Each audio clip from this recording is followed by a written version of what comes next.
Welcome to the Oral History Podcast, featuring stories from the oral history website voicesofoklahoma.com, where Oklahomans have given generously of their time to tell their life stories for present-day listeners and for generations to come. Our entire collection is available on the website voicesofoklahoma.com. Subscribe to be notified of new Oklahoma oral history podcasts. Here's another interesting storyteller from voicesofoklahoma.com. James Gray East grew up in Muskogee, Oklahoma, and while attending Oklahoma State University, started an underground newspaper, which led to employment with the Daily Oklahoman. Realizing he was interested in crime reporting, he moved to Binghamton, New York to report on the Mafia for a Gannett-owned newspaper. Moving back to Oklahoma, Jim worked for his hometown newspaper, the Muskogee Phoenix, and then was hired by the Tulsa Tribune, where he became an editorial writer. When the Tribune closed in 1992, Jim became chief of staff for 10 years for Tulsa Mayor Susan Savage. Then he began a career in the car rental business with the Vanguard car rental company, later moving on to the Hertz car rental company, becoming VP of Government Relations. Jim was deeply involved in the Tulsa community, serving on many boards, including the Metropolitan Tulsa Transit Authority and CAP, the Community Action Project of Tulsa County. Jim was 69 when he died April 16, 2024. Listen to Jim talk about threats made by the Mafia, corrupt judges, and lifetime criminals on the Oral History website and podcast, voicesofoklahoma.com. Today's date is February 6, 2024. Jim, would you state your full name, please? James Gray East. Can I ask you where Gray comes from? So Gray is my mother's maiden name. So they were all Grays, and I think that our parents, when they name us, they're struggling with how to make everybody happy. They didn't really care. They just called. I was originally going to be called Sam.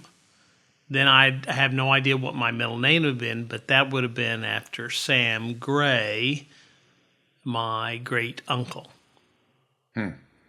Any story to East, the name East? No, not really. I mean, they they came over from France to Ellis Island, and then into the States. My grandfather, who I never met, named Sam East.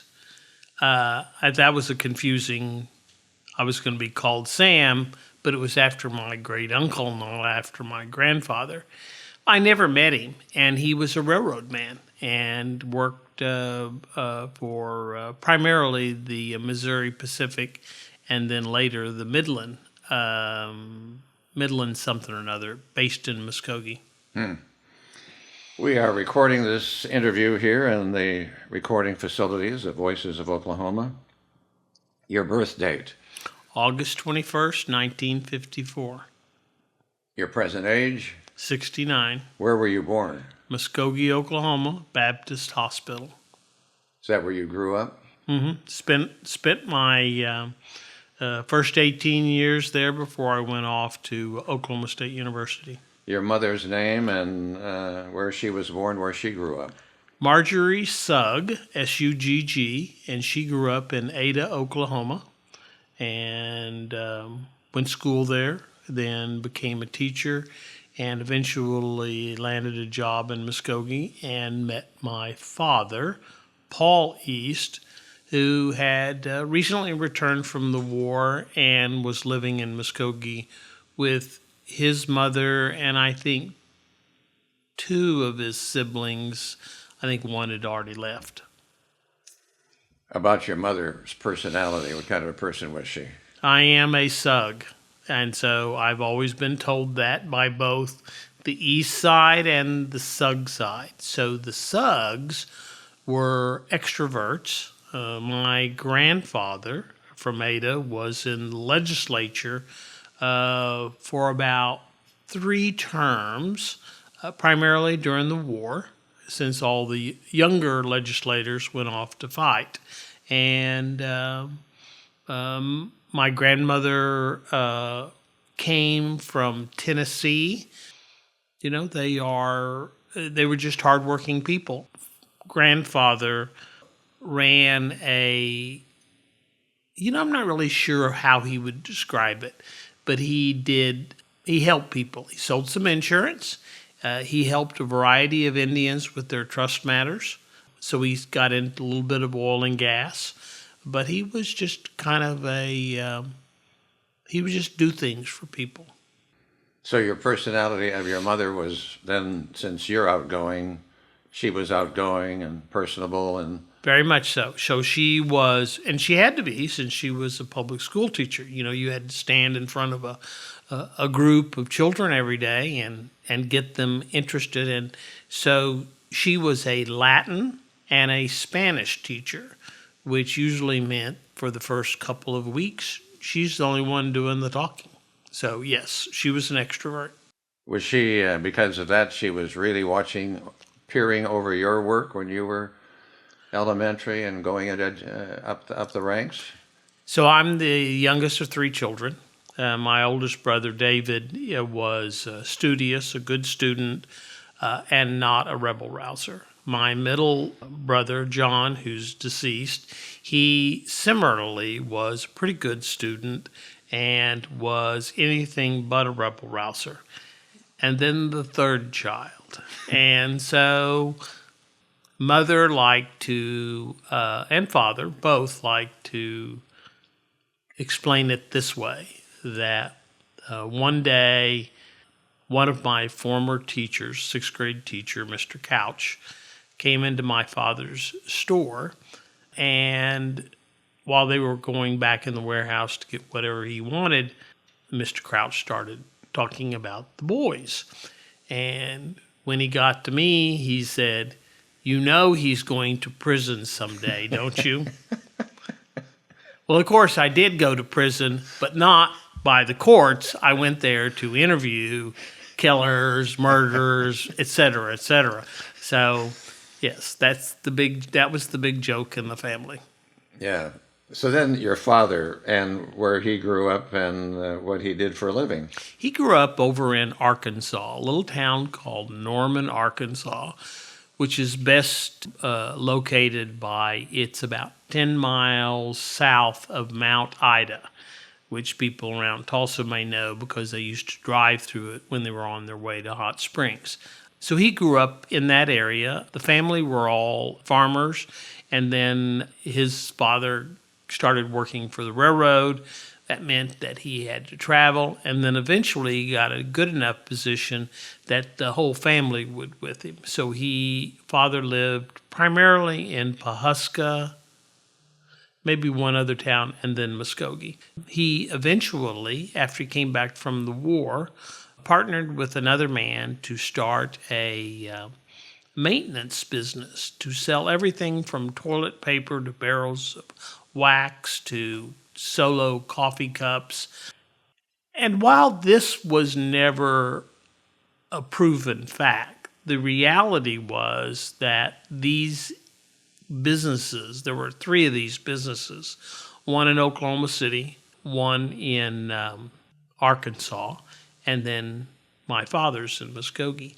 And they had an agreement that they would not get into each other's property. And so the former Mayor Norick, his parents owned the one in Oklahoma City. I can't remember now the person in Arkansas, but they split it up. And so it was a profitable and a good business that father stayed with Mr. Tackett, his partner, until he sold it shortly before mother passed away, and then lived off the proceeds. You said earlier a store that your mother... What store? My father had you would go by it, and it was a very large warehouse, about a football field size. And then all the product was in the back. And then up front, there was a kind of a retail. So you could actually pick the brush, or you could say you wanted this cup. And he had all that displayed in there. So, but he primarily sold to... Schools, states, corporations, businesses, not very seldom did people come in. People came in that they knew that was a place that could get a specific item.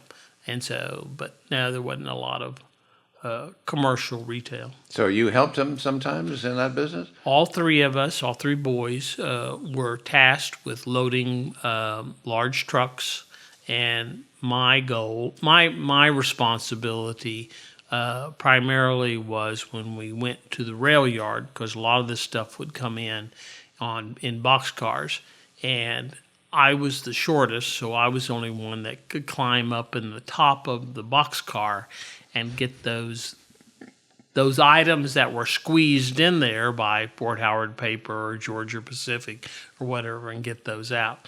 So yes, we loaded warehouses on Sundays, and the trucks then left on Monday morning. We did a few deliveries during summer, but I didn't do much of that. But it did give me my first glimpse into rural Oklahoma. Yes, because you went to every small town there was. And that's correct, in eastern Oklahoma. Right. That type of business didn't continue, or did it? It kind of did for a while, and then it stopped, and then you could buy direct. And so school systems would buy direct for barrels of wax or a load of toilet paper or whatever. And then you could also buy a lot of this stuff at Target and stores like that really didn't exist back when I was a kid. So, and the Walmarts, I suppose. That's particularly, correct. Right. Definitely a Walmart. Right. So his personality must have been outgoing as well. No, it wasn't. He ran the store. Mr. Tackett was the more outside, the salesperson. But he was quiet.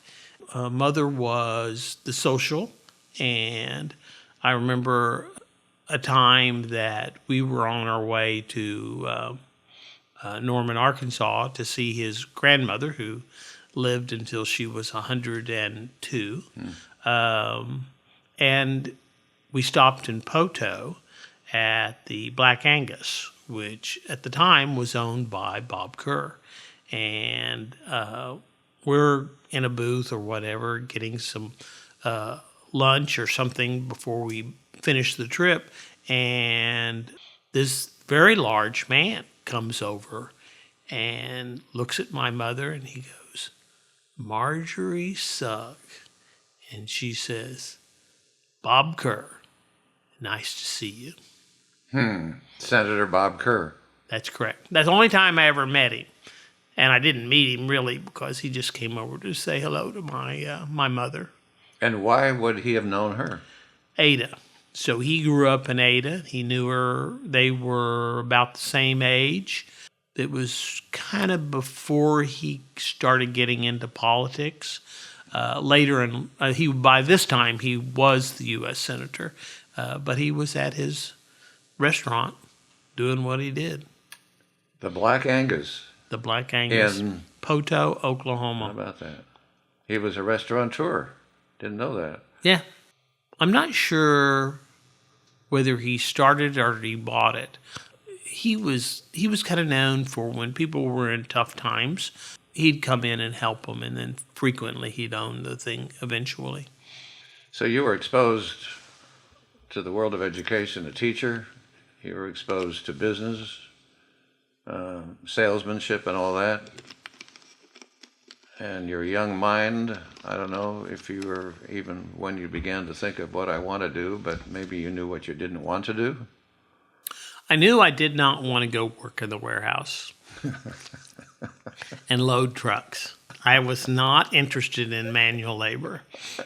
So that was you're exactly right, and I think that is a great way to go through life, not just knowing what you want, but also what you don't want. And we use that skill today. You know, what we want to eat, what we don't want to eat, exactly. And as you mentioned, not just those things, but also I was exposed to politics and government very early. How? So in part, talking to my grandfather. because by this time he had been out of the legislature, but he still liked to talk about it. And so he would, and when I started into the newspaper business, he was a strong influence on me on a variety of things. And so I'm sure I had discussions with him when I was 10, 11, 12, 13 about government and politics. Don't remember specifics, but I am sure I did, just knowing him and knowing me at that time. So your grandfather, Sam. His name was Harbord Presnell Sugg. Oh. So most people just called him HP. So was he a representative? Was he a senator? He was. He was a representative from 40 to, he came in, then they stayed during the war, and then 46, he opted not to run, and it was a mid-year redistricting. He was visited by a variety of powerful people from McAllister who came over and said they wanted to run a young man for representative, and they were going to gerrymander the district in Pittsburgh County, McAllister, to include Pontotoc County, which was Ada. They were just being polite by coming over and saying, "You're going to lose your seat." That young man, who actually told me the story later in life, was Gene Stipe. Oh, wow. Senator Gene Stipe. Senator Gene Stipe. State Senator Gene Stipe. Who I would interview periodically over many, many years. And while we didn't have a friendly relationship, we had a very cordial relationship. And at one point, we were sitting out of a courtroom and waiting for a trial or a jury to come back. I don't think it was his, but one of them, and he told me that story. And then I confirmed it. My mother was still alive at the time. So the politics then, was that in your brain? You were curious about it and you were interested at a young age. So let's take your education. Grade school? Irving Elementary, Muskogee, Oklahoma. No, I did not have to go to prison. Then Alice Robertson Junior High, again in Muskogee. And then I graduated from Muskogee High School, which was the second year that it was totally integrated. So you went through integration. It was interesting, okay, to say the least. All right. So everyone was worried there was going to be a riot. And so they set up structures and organizations and things to respond in case there was a disturbance. And I was right in the middle of it all. And I was on all those boards and commissions and stuff. I was very active. Again, going back to my interest in government, I got very interested in student government. And so I participated in all that. And then I rebelled and I started my underground newspaper. So in high school, you got really involved, junior, senior probably? Junior year. You got really involved in all that? Yep. Were you supportive of the integration? Oh, very much so. Was there a huge segment of the community who was against it? There was a vocal segment of the community that they would say they were more fearful. They weren't against it. And so there was elements that were against it in Muskogee. But it went like clockwork. And I give administrators, our superintendent at the time, John Tom Staten, who later became a legislator, did a couple of other things, but he handled it marvelously. While there were some administrators that I disliked, there were also some that were really rose to the occasion and helped guide us through it because it was tough. I mean, just explaining to the people in Muskogee why there was going to be a black basketball queen and a white basketball queen was tough. People didn't understand, but we did that co-pairing through everything: the high school president, the queens, the king, all those things that happen in sports. Everything was one black, one white. What percentage of the population was black? Probably about 25%. It was higher than in Oklahoma. You know, Muskogee kind of came out of the Dawes Commission, the allotment of the land to the various tribes, and of course the main headquarters, the Dawes Commission, is now the Five Civilized Tribes Museum in Muskogee. So there was this whole issue of, can't we all just get along together? And I think a lot of African Americans came to Muskogee because of that. Not because they were freedmen from the Cherokees, but I think that they just all came there because they knew they could live there. So they lived there peacefully in the community. Very much so. However, to put them all under the same roof for school, that is getting a little close. It did. And you know, the original high school was called Central High School, and everybody wanted to fight over the whole issue of changing the name. And there were those of us in student government that didn't want to have anything to do with that. We just wanted to go to school. Changing the name. Yeah, they wanted to move it. The school administration wanted to move the name from Central High School to Muskogee High School. And you were very supportive of it. Matter of fact, we had again, one of these little public events that we were not supposed to do. So a variety of us, I know that June Edmondson, the daughter of the former congressman and former AG here in Oklahoma, myself. His name, Jane. Her name, June Edmondson. She was in school with me. But you said the daughter of? Daughter of Ed Edmondson. Ed was the longtime congressman in Muskogee, and of course June, Drew, Jim, all are their children. And so she and I and a half a dozen other people, there was a big metal sign in front of the school, and it said Central High School. And so we went out there with our wrenches and bolt cutters, and we took down the C, the E, the N, the T, the R, and the L, and then took the A and put it in the middle, so the sign said A, High School. And then because I and a couple of others understood the importance of media, we called the Muskogee Phoenix, the newspaper, and had them come out and take a picture of us in front of the sign and identifying all of us and put it in the newspaper. Okay. First of all, is there fallout at home over that? No, my mother was in charge of the children. And as long as I was doing something that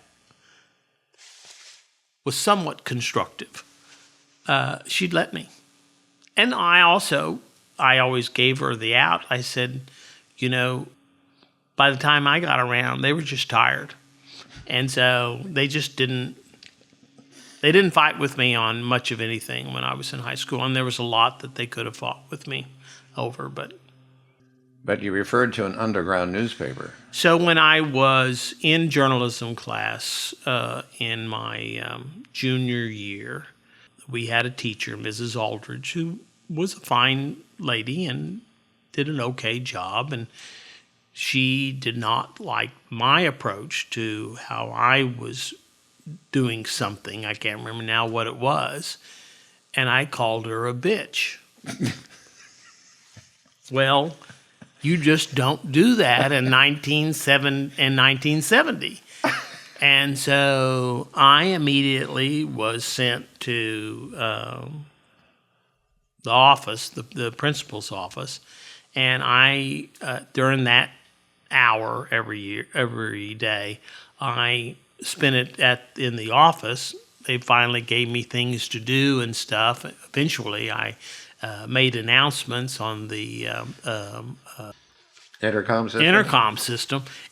But I also started the idea of, why can't I have my own newspaper?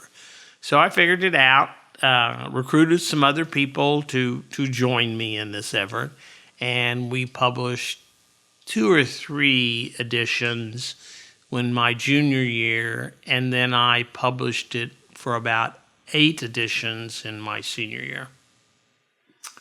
Well, take me through the mechanics. You published it. Who printed it? How did...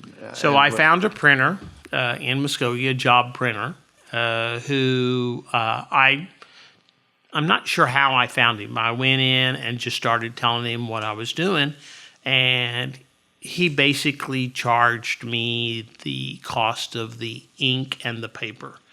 And so I raised enough money, from my friends and others that I could, pay that. But he didn't charge me the labor or anything else. And he'd print about 200 copies of it. Yeah. And so he printed it. And then I would stay up late in the night. A couple of the people helped me. There was one student that I particularly was proud of. His name was Ezelmo Stevens. And Ezelmo was from the south side of Muskogee, which was a tough part of town. And he wanted to write a column about his views. And he was this is the 70s, so we're reading about radicals and various things. So he was the closest thing to a Black Panther that you would see in Muskogee. And so Ezelmo wanted to write a column. And so I told him, that's great. Tell me what you think you're going to write about. And I said, okay, I've got a column title for that. And he said, what's that? And I said, Student as a Nigger. He looked at me and he says, that's perfect. Wow. Well, Ezelmo went to Langston and then to Howard University, got his law degree, changed his name to Opio Tourier, and before he passed away, he was the chairman of the State Senate Judiciary Committee, elected out of Oklahoma City. Wow. Yes. What was the name of your underground paper? The Free Press. And, of course, my former journalism teacher was livid over the fact that I was even able to distribute it on campus. But you continued to do that. Oh, I did. Nobody said you couldn't do it.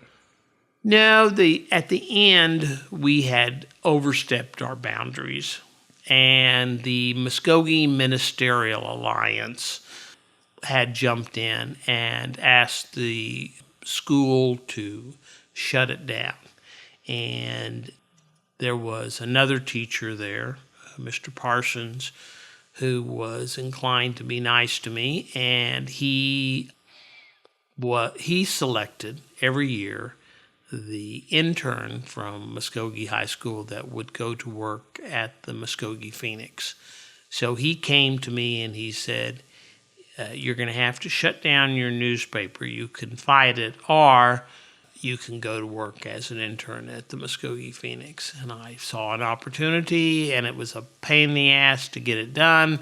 And so that's what started my real journalism career by the Muskogee Phoenix. Wow. Do you have any copies of your underground paper? I think I may have a piece of one. Do you remember a particular... You were the editor of it. You wrote maybe the lead opinion. I did. Remember any angles you took up? Any issues? No, Because it wasn't all black and black no, and no, white. no, no. Iselmo's column was kind of unique. I mean, it was a variety. It was things about things happening at the school and things like that. But we talked about integration. We talked about the school administration. No, it was a very local journalism. There were occasionally a few national topics that we would. I would get to the point where I just needed to fill some of the space, and so I would pick some things up, and that allowed me to look around at newspapers that now are no longer around, but the Village Voice in New York City, there was I think it was the L.A. Free Press, and so I started reading some of those. You must have had adults and others who admired what you were doing, and that was admirable. There were. And I think that, whether it was the printer who gave me a cut deal on it, or whether it was Mr. Parsons who was watching and gave me an exit row so I could go continue to journalism.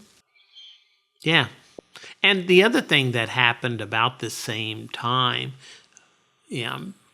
16, 17, is 72. So in 1968, the person that sat in the pew at church with us, a guy named Bill Nye.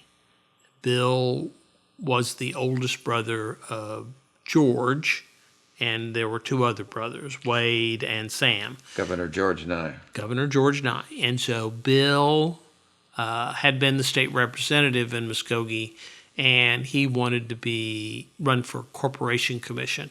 And so he wanted to run a statewide campaign, and he convinced my parents that it would be a good experience for me to travel with him. So I got out of my comfort area of eastern Oklahoma, and I went to the far corners of Oklahoma. I went all the way out to Guyman. I went to Altus with Bill, and my job was to take his flyers. Back then we didn't have brochures, we just had flyers, and stick them under car windshields. And how old were you then? What grade? I was 15, turning 16. Wow. Did you look back on that? What a wonderful experience for you. It was. I got to go to various things that, my favorite was the Watermelon Festival in, I'm trying to remember where it is. It's down by Chickasha, and it was held forever. And all the politicians would come and talk. Andy Payne, who walked across America to win some award. Of course, Bob Kerr, Charles Nesbitt, all those people were there, and they were speaking. And Bill got to speak as well. So that's like you're a junior in high school. It was. I'm a junior in high school, and I'm wandering around. It's the first time I met Larry Derryberry, the former Attorney General. Larry was a former state representative. He was still a state representative from Altus, and we spent the night at his house. That was how they ran those campaigns. If you were a former legislator, you convinced them all. They didn't have to necessarily support you, but that they would provide you housing. So we spent the night with Larry and his family. That would have been 1970. So you're exposed to several areas of life. So did politics then begin? Maybe I'd like to run for office. No, never had. It's really interesting. I have, and in particular, as I got more into politics, people would ask, "Why don't you run?" And I says, "I have no interest. I'm happy to help people get elected, but never had any interest of actually being in office myself." All right, let's take you back to writing. When did writing fascinate you? Not really sure. I am not a good writer. I am an average writer. I know how to write for a newspaper. I tried a book once and I just couldn't do it. A book on? Judges. Okay. You started it. I did. I was commissioned to do it.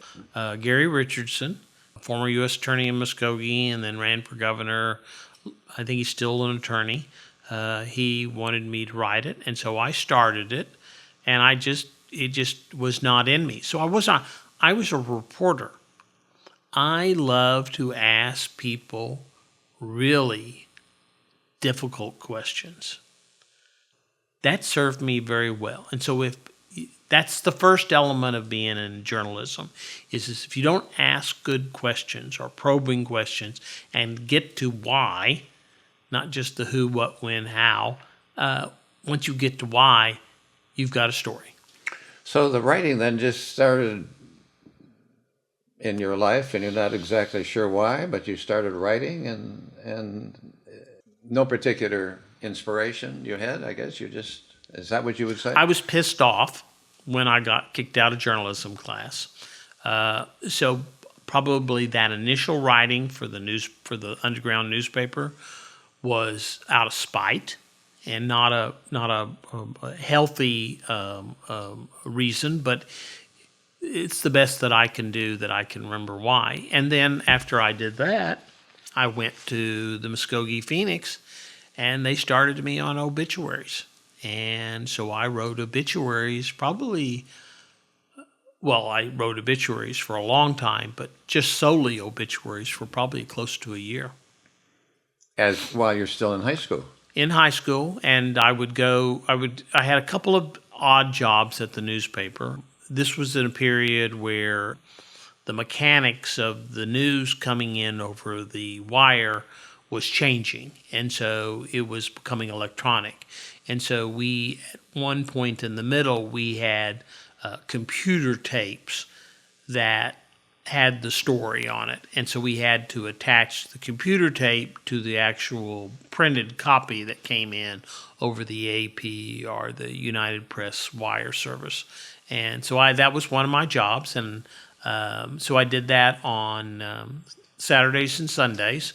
And then from 5 to 7 weekdays, I might write obituaries, or there was a column about, what happened in Muskogee 25, 50, 75, 100 years ago, and I'd write that by going back and looking at the microfilm.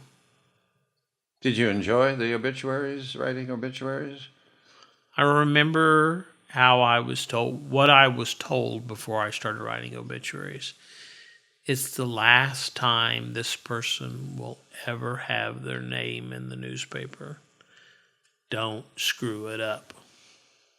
Phil Harris, he was the day editor, and he kind of oversaw me. And Phil was in his 70s by the time I showed up, and he was good and sound. I have a fascination with reading obituaries in the New York Times. I love to read those stories. They're great. Yeah, they are. And they have the advantage, those really good obituaries, is they're doing them while the person is still alive. Yeah. And that is much like your program. You're capturing people's thoughts, and then the hard part is, and this is what I was always told about journalism, the hard part is, what are you not going to report? Because you do have to self-edit. Yeah. So then you had to interview members of the family. Sometimes when they were prominent, you bet. I did. But, the funeral homes did a damn good job. They would come in with lots of detailed information.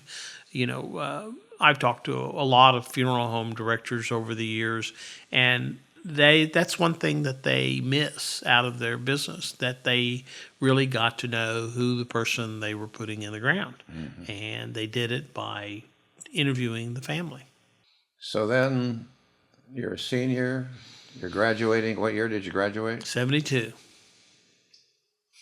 Did the Muskogee paper ever think, if you go off to college, you can come back here and work, or was it? My editor, who was kind of notorious, his name was John Lewis Stone. He was related to Willard Stone, the artist. But John Lewis told me, he says, because by that time I had convinced my parents that I should go to OSU and not to Northeastern. And so I was all getting ready to go off to OSU. And he told me that I probably would not have a job if I came back in the summer because they will have taught me things that are useless. And he always wanted me just to stay and work at the newspaper. They, meaning OSU, would have taught you things that That's are useless. correct. Why was it the Northeastern OSU thing? That was money, and it was also about proximity. So if you if you lived in Muskogee and you went to Northeastern, you could just drive over for the day and come back. So the big decision for my parents, and they'd already made it for my older brothers, I needed them to pony up. And my father was very blunt. He said, "You can do it, but every time you make a D or an F, you have to pay me back the tuition for that course." And did that happen? It came close, but it didn't. Why did you want to go to OSU? They had a really good journalism school. They had newspaper journalism. OU was more at that time, into magazine, and they were starting to develop TV and radio. OSU had a good radio program that was really kind of based in its news. KOSU and the Daily Oklahoman, the newspaper there, were really kind of tied together. The school supported it. So I could see that the university was happy that the Oklahoman was there. So that changed later, but it was at that time they really looked at it as a value to the university. I'm already looking back. You launched your career because you were mad. Yep. That's how it got started. Pretty much. So you're at OSU. They have a newspaper. They did. You obviously worked for that newspaper. I did. And was that immediately as a freshman then? No. It was when I became a sophomore. I went through some courses. I was settling out. I was thinking I really shouldn't limit myself to journalism, and so I wanted to check out the School of Architecture at OSU, a very fine school. And I had taken some classes in high school in drafting, and so I was interested in that. And then I realized I needed to really have high math skills. And so I dropped all the architectural schools and went back to journalism. So in my sophomore year, so I went as a reporter. And then in my junior year, I figured out that I did not want to be the editor of the newspaper. I wanted to be the chairman of the board of publications over the newspaper so I could pick the editor.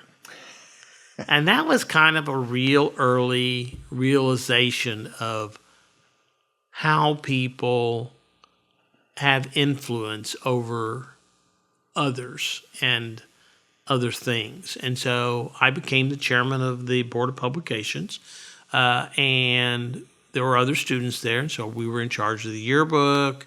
We oversaw some things at OSU, KOSU, but also the Daily Oklahoman. And so I remained in that for the next 3 years. Yes, I did 2 senior years. 2 senior years. Yeah, so I was there at OSU for 5 years. I wasn't paying attention to my classes, and so I was passing, but I was just always short of the credits that I needed because I was spending all my time practicing what I did. Was this a tough sell to tell your father I needed 5 years to graduate?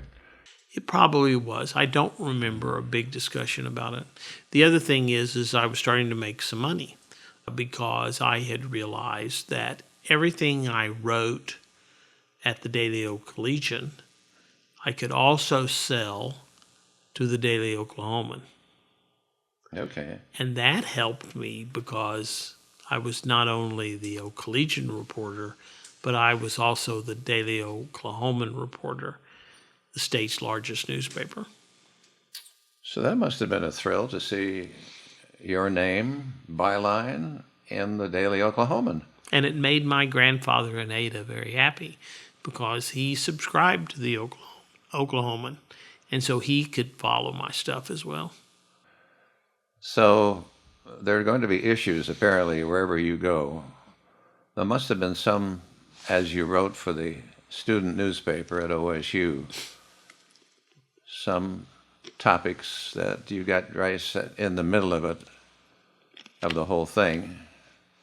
Am I writing down the right path here? Yeah, there were plenty of those. And let's pick up on a couple of them. So the funny one was, I'm probably a senior at this point, and there is this phenomenon that's come to the middle part of the country where cattle were found out in the middle of their fields with their throats slit and their blood drained. And over time, the rumors about how these cattle died just went wild. So from one extreme, aliens landing and killing the cattle, to the other extreme, satanic bands of youth out, sacrificing these cattle. So David Boren, former U.S. Senator, was governor at the time. And so David formed a cattle mutilation task force. And it was run by a guy named Roger Webb, who was later, at that time he was director of public safety and later was the head of NSU and then Central State at Edmond. And Roger, both of them were good intentioned, and so they started looking into it. Of course, we were writing about it, and then my partner in writing about it, Mike Ward, also had a similar relationship as I did with the Oklahoman, so his stories appeared also in the Tulsa World. So in effect, we had statewide coverage of everything we wanted to write about. And so we started writing about the cattle mutilations. And it just was nuts. And finally, we had to set a standard before we wrote a story about some other cattle mutilation. You had to the sheriff couldn't just say the aliens landed, they killed our cattle, and we're shipping all our cattle over to the OSU Diagnostic Center. I remember taking photographs of a helicopter, an Army, Oklahoma National Guard helicopter, airlifting cattle over to Stillwater so they could be autopsied. It was just, the whole thing got really out of control. So we started saying, if you can't show us some evidence, like there's big pools of blood that were there, or footprints, or something like that, we're not going to write a story. So that reduced the number of stories we wrote. A couple of people did books about it, and eventually it stopped. And, at the end of the day, it was, my opinion, it was wolves. It was other predators who would see a sick cow out there and attack it. And they knew that if they went to the throat, they would, that was the best way to kill it.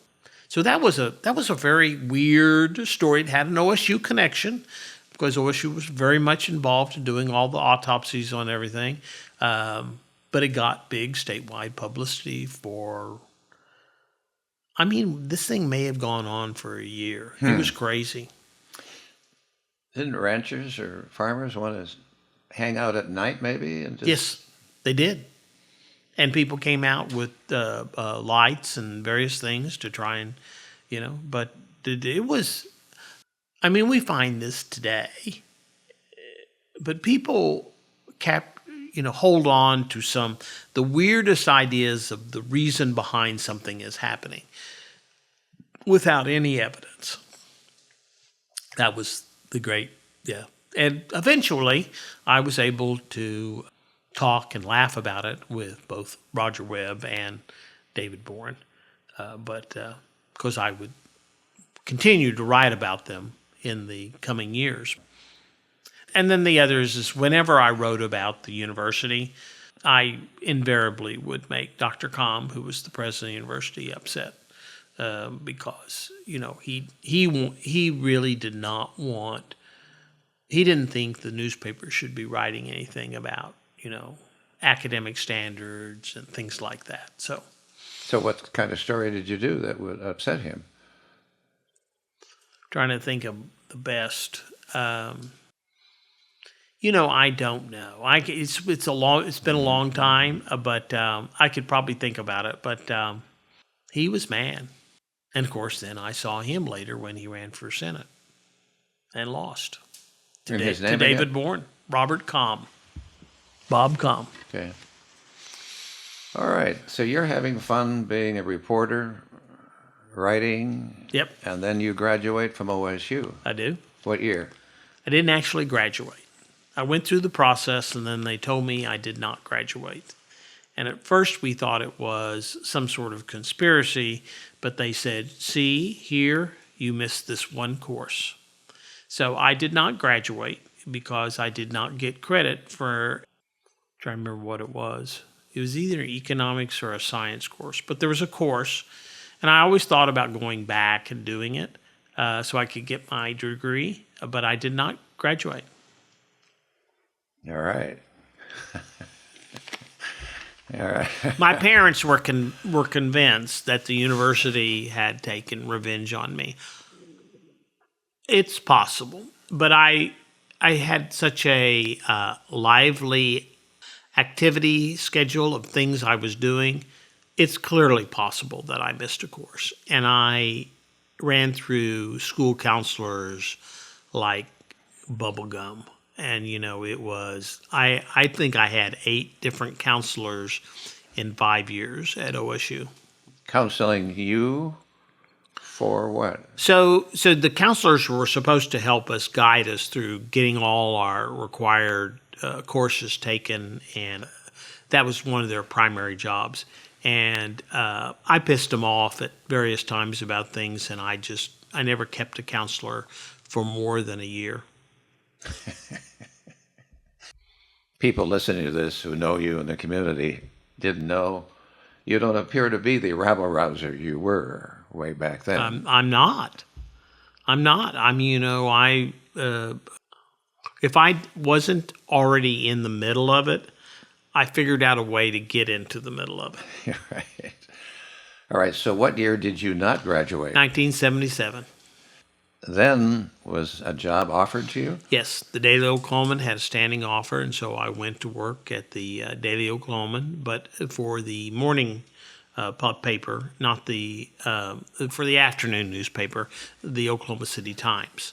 And so I went on to the police desk at the Oklahoma City Times and started.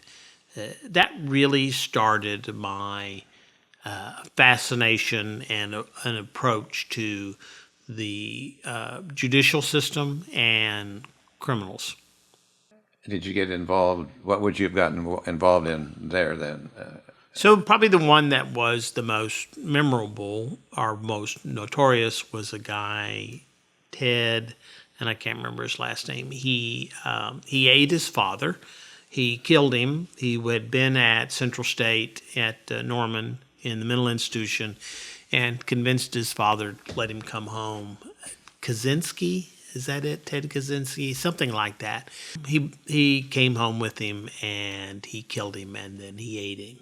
And I will always remember it because the police officers, Midwest City, they were coming out of the house and immediately vomiting because the smell, and it was probably the first time I had seen that level of death. I saw it several times later, but that was one of the first ones. And I remember it all. I remember it very vividly. So as a reporter, you were... I was there to write about, it was an early morning, they did early morning discovery, and so I was having to do bullets, having to do updates. The Oklahoma City Times had 4 editions during the morning. The last one was at 12:30 right afternoon, and so I had to call in updates that entire day. And so that was a journalism skill that I had not really ever developed. And so I now, and did later, I could just dictate a story off my head and then remember where I'm at, stop, put in a couple of quotes, then remember how I'd done it so that in another hour, if I had new information, I could insert it into that.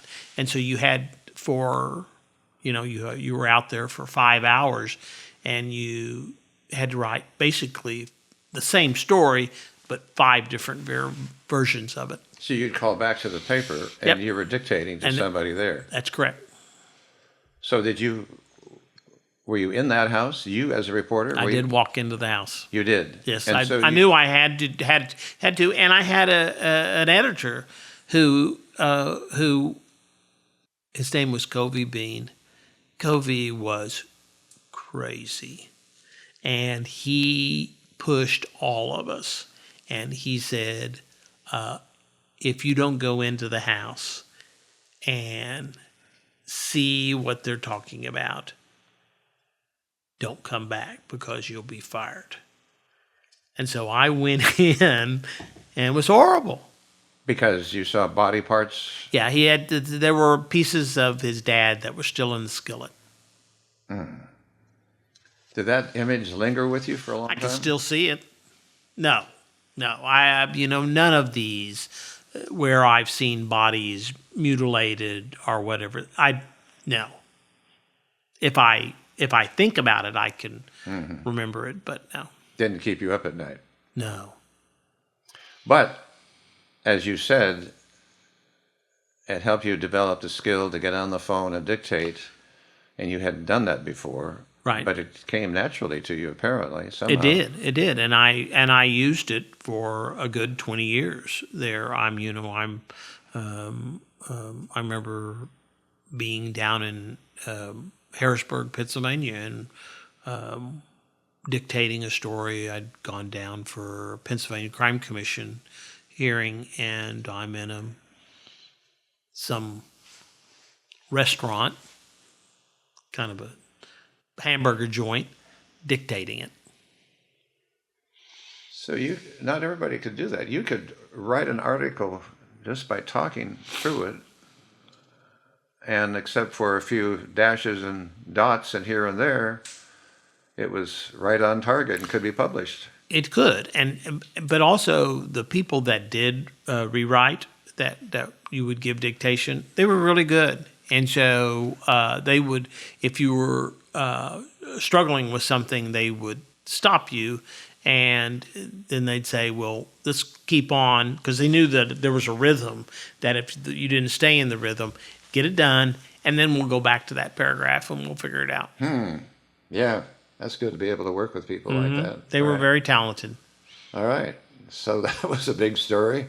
Another one that you might have... Girl Scout murders was a big deal. Jean Leroy Hart, and when they found the children in the tents, it was 6 a.m., 7 a.m., something like that. And so my job, I had to be at the desk making calls at 5 a.m. And so, as many of the sheriff and jail deputies would remind me, they'd say, thank you for waking me up, because I was their wake-up call. And then I would say, did anything happen overnight? And that's when we found out about the Girl Scout murders. And the sheriff's deputy in Jay told me to call back in an hour. So I called back. We were one of the first to write and put it on the press about the fact that they had found these girls. Did you go to the site? No, I did not. And so one of my jobs was to immediately call one of the state reporters to get in their car and get their ass over there. And so I had two choices. And they let me decide. And so Bob Taylor, who was legendary in field reporting for the Daily Oklahoman, and then a young pup who had I guess he had worked at the Oklahoman for a little bit, and then he became Bob's number two, named Ed Kelly. And of course, Ed is now the head of the journalism department at OU. And so Bob and Ed, one of the twos, and I think I sent Bob, and Bob went over there and covered it for weeks. Mm-hmm. But you were there for the full coverage of all that and the trial of Jean Leroy Hart. No, I think I'd come back. I think I'd come back to Muskogee by that time. Okay. Yeah, the trial. Yeah, it's because there was a big manhunt once they figured out who they were looking for, and he escaped them for a long time, and then they arrested him, and then the trial in Pryor. In our collection of oral histories, we have Nancy McDonald, her story. Talks about that because she was on the board of directors of the Girl Scouts at the time. And then Buddy Fallis, who, of course, was in on the trial of Jean Leroy Hart. And at that trial, Jean Leroy Hart was acquitted. So we have those two stories, of those of you who want to follow up on this. Okay, so you said you didn't stay there very long. No, so about a year and a half in, Deacon New, who was one of the top editors, pulled me aside and said, "Do you have any other place you could go?" And he goes, "No one's questioning your ability, but you're just not Oklahoman material." and that was primarily politics. I was much more liberal and the Oklahoman knew that, and and there were some people there that just did their job, and so I was still in that period of still kind of putting to bed all my politics, and so I can't remember what had precipitated it, but I realized that Deacon was right. I have great admiration for him. I'm sure he protected me from various people. This is Mr. Gaylord was still alive and running the place. I don't think that Deacon and Jim Standard, who was the managing editor, shed a tear when I didn't come back. Well, how could you display your liberal bent? Oh, I probably made some nasty comment about somebody, and in writing? No, just probably verbally. Oh. So it wasn't what you had. No, you weren't writing. Everything. What I was writing about was just crime stuff. Right, yeah. right. But they didn't feel you were an Oklahoman on the staff? No, I was not an Oklahoman, and I never was. But the fact that you were doing a good job in print, that right. It didn't. It was not. You weren't forgiven for that. That was good up to a point, and then yes. So we've got to get this guy out. Well, the other thing is that we're not paid much of anything at this point. And so, it doesn't disrupt the organization by letting somebody go. I don't know why that's funny, but it is. Yeah, it's just like I can get a dozen more like that. Who are more like us. Exactly. And of course, you couldn't be more Oklahoman than anybody. So my first call was to Harry Heath, and Harry was the dean of the journalism department at OSU.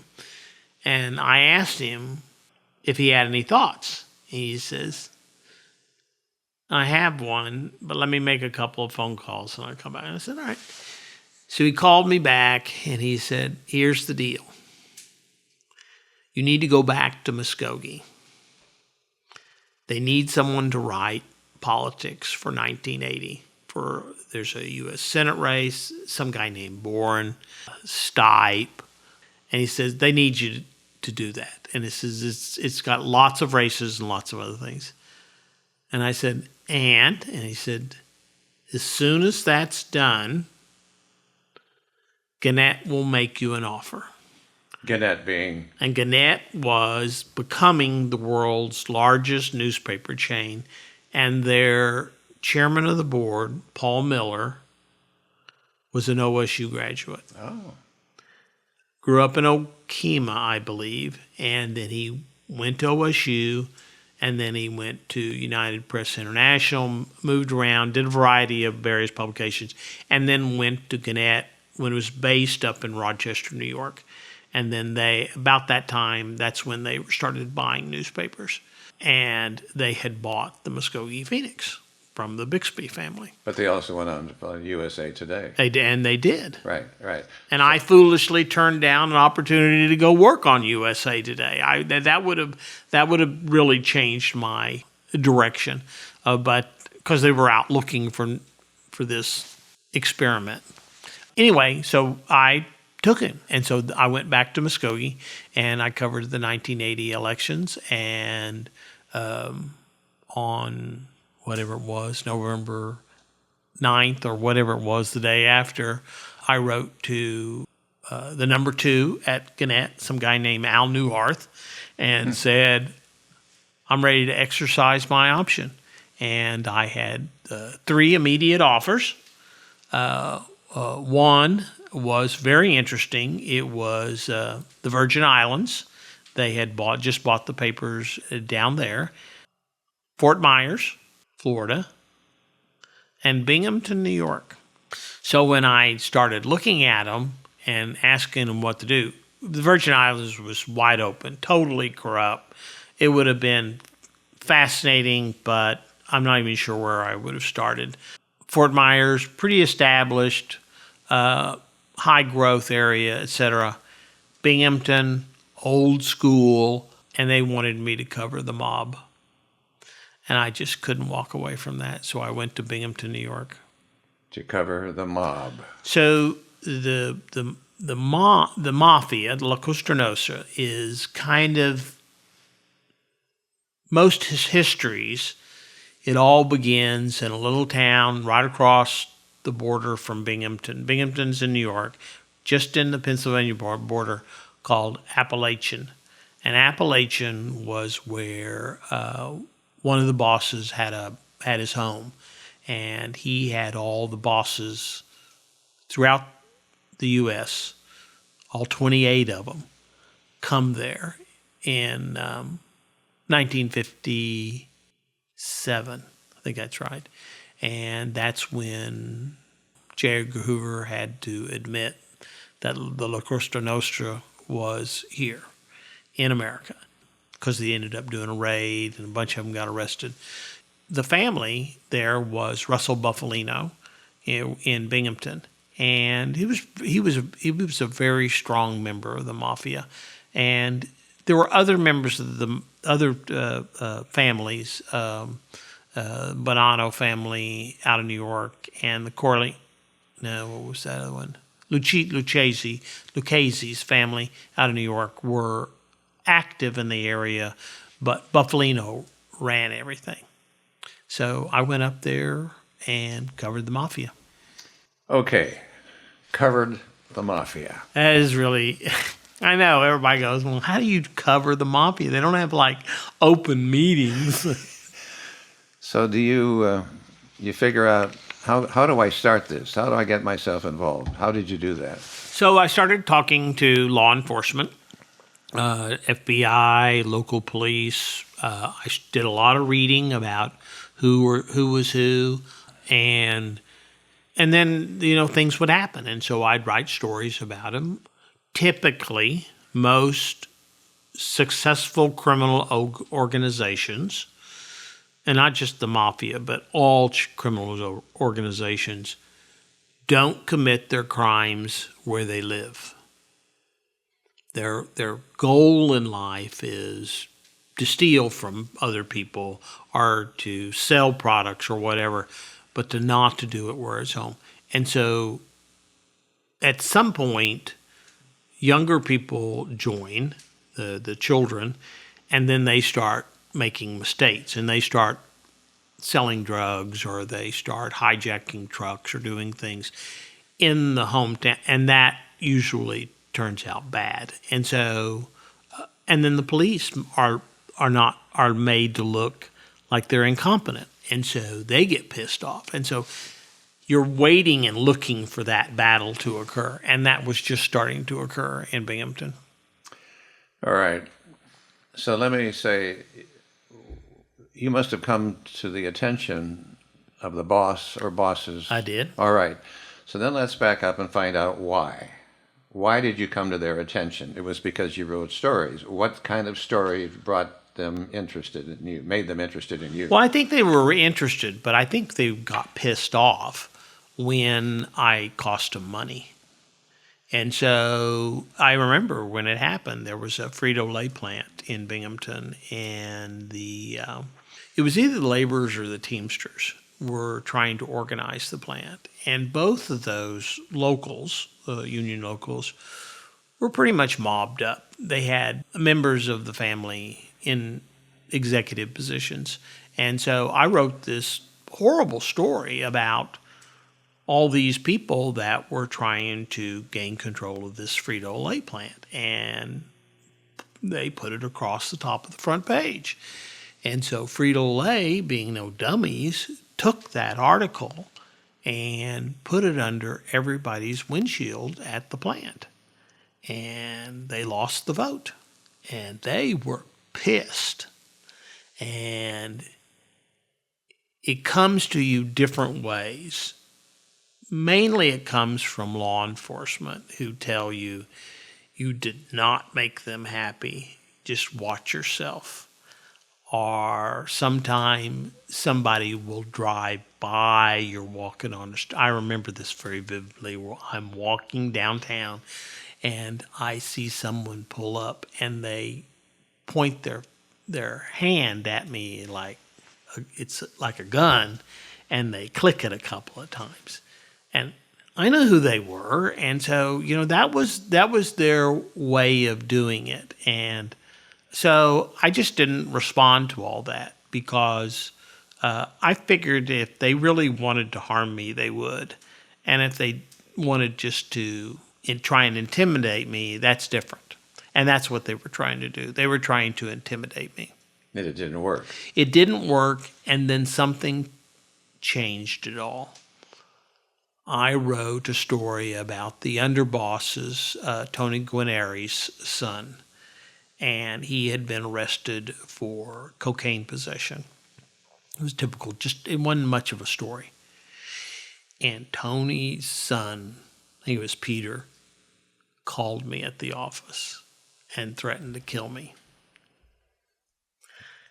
And I'm listening to him, and I'm pretty sure he was high when he was screaming at me. So anyway, it's over, and I put the phone down. And then the phone rings again, and I pick it up again. And it's the FBI. Well, they had a tap on his phone, and they wanted to know whether I'd press charges against him for threatening to kill me. And I started laughing, and I go, no. I said, no, I'm just a reporter. Leave me alone. Well, the one thing I learned later is these were FBI agents out of New York. They were not in Binghamton. The agents in Binghamton knew me. I doubt they would have called me. But anyways, these guys did, and I said no. Well, somehow that got back to Mr. Guarneri. And he called me, and he just said, thank you. And that's the most he had ever said to me. He had never taken one of my calls around. And then later in life, toward the end, I was in that little town in Harrisburg, covering the Pennsylvania Crime Commission.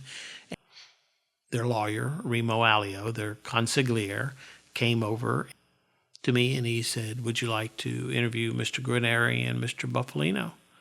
And I said, sure. And he goes, just stand here.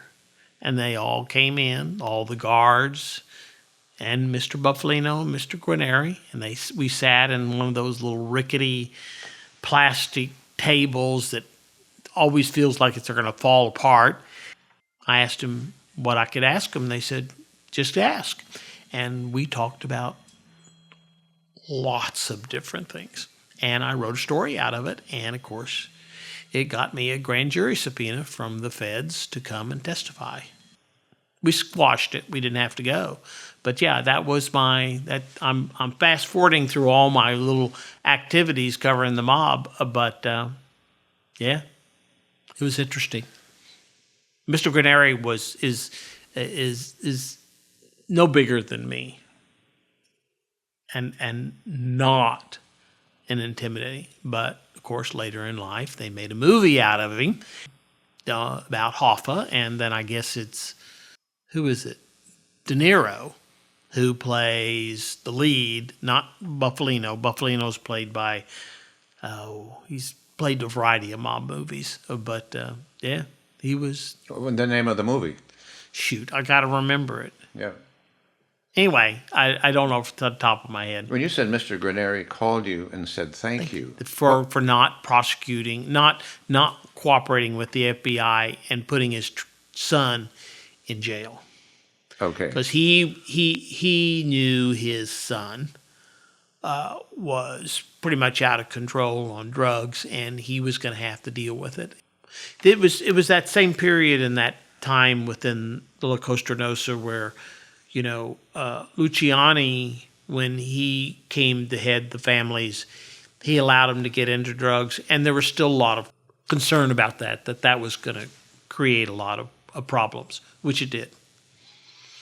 So what was the setting when you interviewed Mr. Granary and the other boss? What was his name again? Buffalino. Buffalino. Was that in jail? Was that in prison? It is no different than what we're sitting at right now. I'm sitting at a table. In prison? In Harrisburg, Pennsylvania. They had just gone to the Pennsylvania Crime Commission and taken the fifth on everything, so they would not testify. And they were the head of the Mafia. I had gone across the street to this little restaurant. I mean, it was kind of like a Wendy's. It was like a small restaurant. And I was using the phone, and that's when their lawyer, their consigliere, Remo came over and said, would you like to interview Mr. Granary and Mr. Buffalino? And I think it was all tied. I said that the fact that I had not taken the bait from the FBI and pressed charges on Mr. Granary's son, it all those things over probably a year period kind of transpire to say, so what are we going to do with him?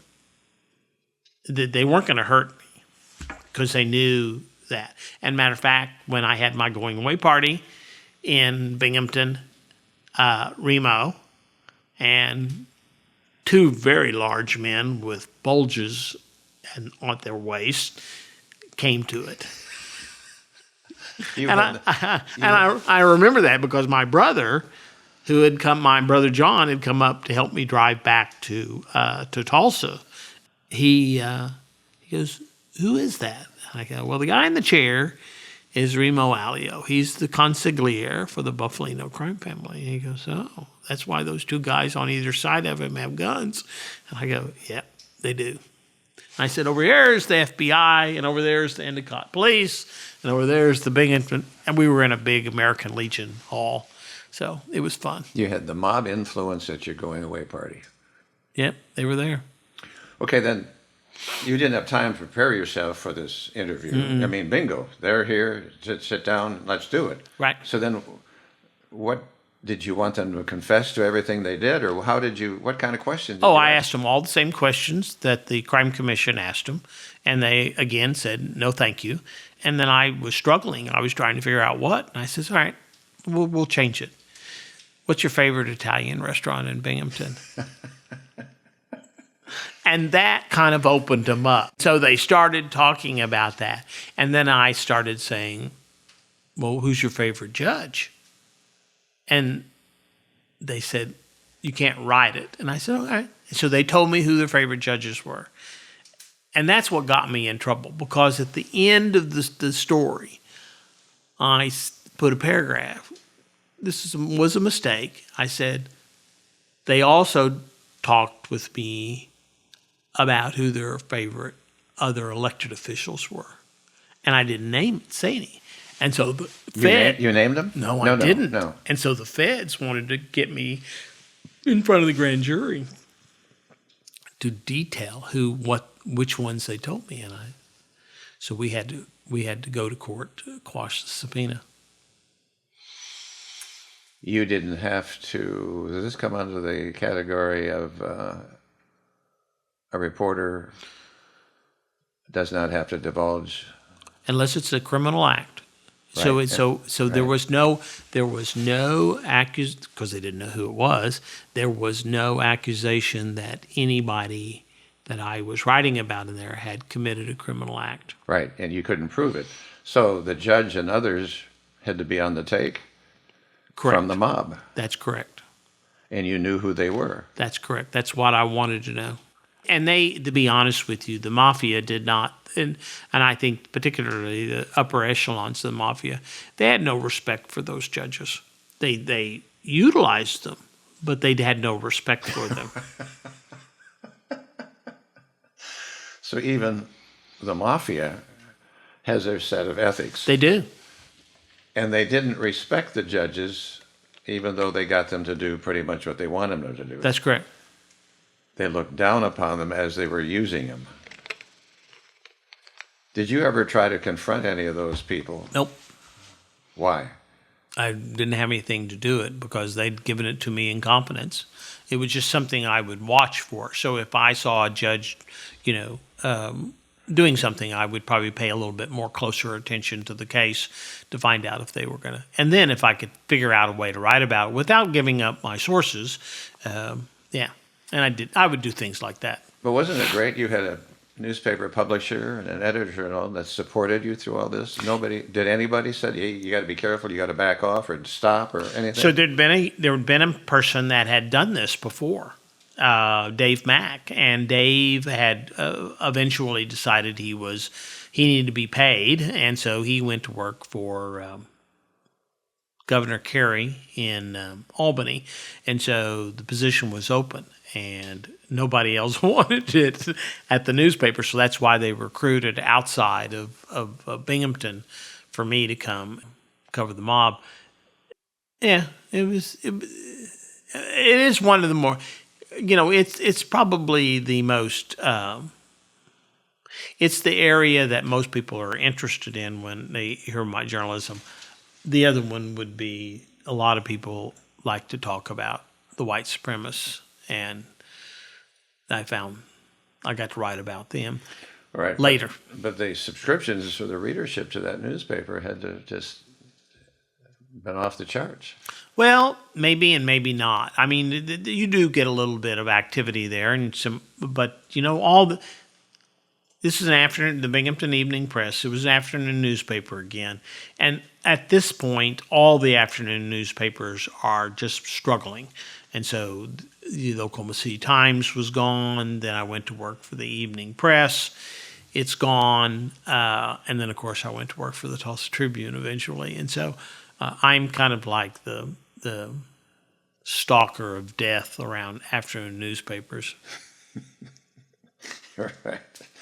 So then you leave. I leave. I've done enough. I've had enough snow for a lifetime. I love Binghamton. They couldn't have been nicer to me. One of the editors came out and said, there's an opening at your hometown newspaper to be the editor. And I said, I'm not an editor. And he goes, you ought to try it. And so I came back to Muskogee, and I was the city editor for the newspaper. So I oversaw all the reporting. Be blunt, it made me sick. It made me physically sick. I remember 2 different times that I had the shingles. I just, there was way too much stress in my life trying to get that paper out and control all these young reporters. I wasn't much older, but I was a little bit older. Yeah, it was just just too much. And so I did it for about a year and a half, and then I came to the Tulsa Tribune. Binghamton, New York, that person who said there's an opening there, was he being kind? Did Yes. he want you to leave? No, Sal, his name is Sal DeVivo, and Sal was being kind. He knew I was not going to be a lifer there. There were lots of lifers that had come there, started there, and would always work there. Yeah. But you left. You had good support from And that. have some of the most endearing friendships. Those people came here when Kim and I got married. I mean, yes, 40 years after. But that was an exciting time of your life. Oh, it was very exciting. I mean, I remember going into New York City to cover federal trials and then wandering around. I had to write a few other things because, the mob was not like a daily writing. I wrote about all sorts of about the beginnings of casino gambling in upstate New York and Catskills. And yeah, it was fun. So there are many stories we could get into there. But now you're back in Muskogee. And so then what happens to you? You just Nothing. I'm just, I'm there. I'm trying to kind of help direct the newspaper coverage and stuff. I'm maybe occasionally writing something, not a lot. I pretty much, seen everything. Yes. So this is when Mike Turpin and Drew Edmondson kind of come in and take charge. And so Mike Turpin was an assistant district attorney in Muskogee. He'd graduated from TU and he came here. And then Drew Edmondson, the congressman's son, had graduated and he came as an assistant. The district attorney was Julian Fite, one of the best people that I ever met in all my writing. Julian directed his staff. Didn't matter who. They were to prosecute criminals, and it didn't matter if they had titles in front of their names or whatever. And so it was pretty wild. We had prosecutions of 3 different judges, all 3 judges in Muskogee County. Lots of gambling cases, lots of other things, because Muskogee had a really strong criminal past. There were still a lot of activities. And so I give a lot of credit to Julian, Drew, and Mike over a period of about 5 or 6 years that they cleaned up the messes. That was all interesting and important, but I was ready to leave Muskogee. It was, again, as I said, the doctor told me, he said, you have got to get someplace where there's less stress. But you weren't writing. You weren't a reporter. I was doing a little bit, but not much. And so I was still doing a lot of reporting, but I was not writing about it. So I was out trying to figure out what was going to happen, because I knew all these players and I had grown up with them. So my hand was still in it. But did you get pushed back? You said 3 judges. Yes. And can you take one of them? Was there a story there? What had the judge done? So they were all prosecuted by the Oklahoma Council on Judicial Complaints. They were, I think eventually Jay Cook may have gone to prison. I think he did. He was the special judge, maybe bribery, something. I can't remember exactly, but he did. Judge Porter, who was the associate district judge, he was thrown out for erratic behavior as a judge. And then the granddaddy of them all, Bill Hayworth, was thrown out for oppression and corruption. Yeah, it was for a very short period. We had no judges in Muskogee County.